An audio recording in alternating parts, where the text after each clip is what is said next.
Hi friends, welcome to విద్యా kitchen dairy. Friends, ఇవాల్టి వీడియోలో తెలంగాణ స్పెషల్ ట్రెడిషనల్ రెసిపీ సొరకాయ సర్వపిండిని ఎలా చేసుకోవాలో చూపించబోతున్నాను. తక్కువ ఆయిల్తో హెల్తీగా, సింపుల్గా, క్విక్గా స్నాక్ చేసుకోవాలి అనిపించినప్పుడు ఈ రెసిపీని తప్పకుండా ట్రై చేయండి. ఈ సర్వపిండి ఒకవైపు క్రిస్పీగా, మరోవైపు సాఫ్ట్గా చాలా కమ్మగా ఉంటుందండి.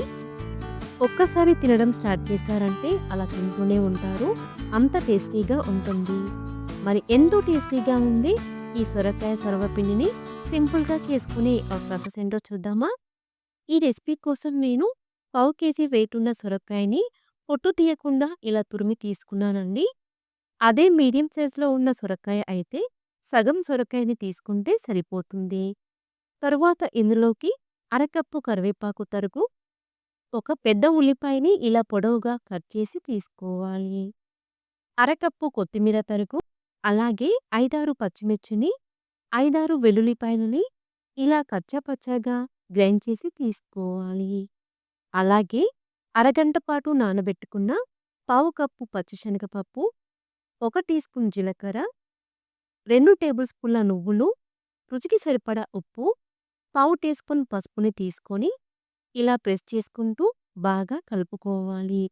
ఇలా కలుపుకోవడం వలన సొరకాయలోని నీరంతా బయటికి వచ్చేస్తుందండి. ఇలా బాగా కలుపుకున్న తర్వాత ఇందులోకి 1/2 కేజీ బియ్యం పిండిని యాడ్ చేసుకోవాలి. కప్ వైస్‌గా చెప్పాలంటే ఇది 3 కప్పుల వరకు ఉంటుందండి. మనం ఎంతైతే సొరకాయ తురుముని తీసుకున్నామో అంతే క్వాంటిటీలో బియ్యం పిండిని యాడ్ చేసుకుంటే సర్వపిండి చాలా టేస్టీగా ఉంటుందండి. బియ్యం పిండిని యాడ్ చేసుకున్న తర్వాత ఇలా ప్రెస్ చేసుకుంటూ బాగా కలుపుకోవాలి.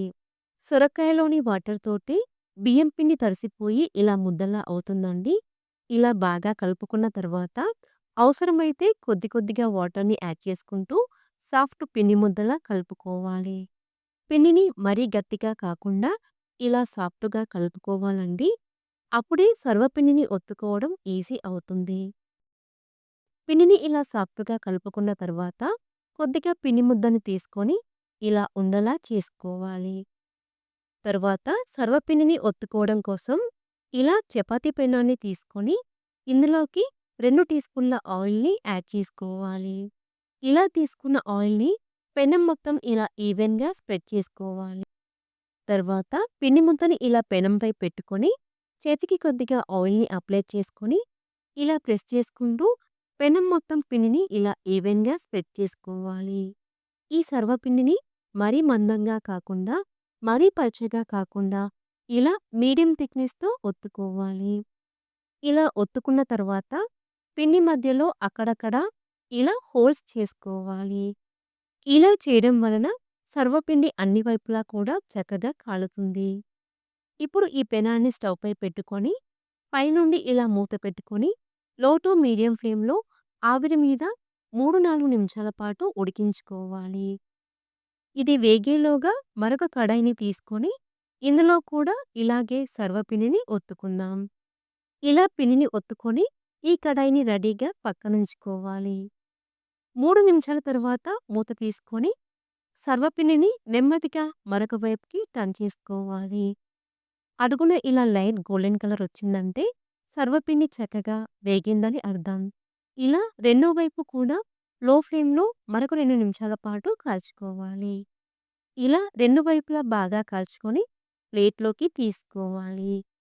మనం ముందుగా రెడీ చేసి పెట్టుకున్న కడాయిని కూడా స్టవ్‌పై పెట్టుకొని ఇదే ప్రాసెస్‌లో సర్వపిండిని కాల్చుకోవాలి.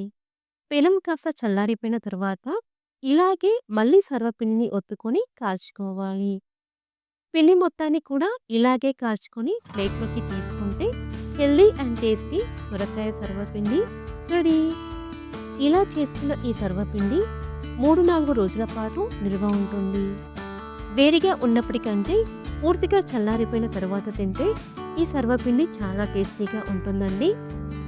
మన అమ్మమ్మల నానమ్మల కాలంలో ఎక్కువగా చేసుకునే స్నాక్ రెసిపీ అండి ఇది. మీరు ఈ రెసిపీని తప్పకుండా ట్రై చేసి మీకు ఎలా కుదిరిందో మాకు కామెంట్ రూపంలో తెలియచేయండి.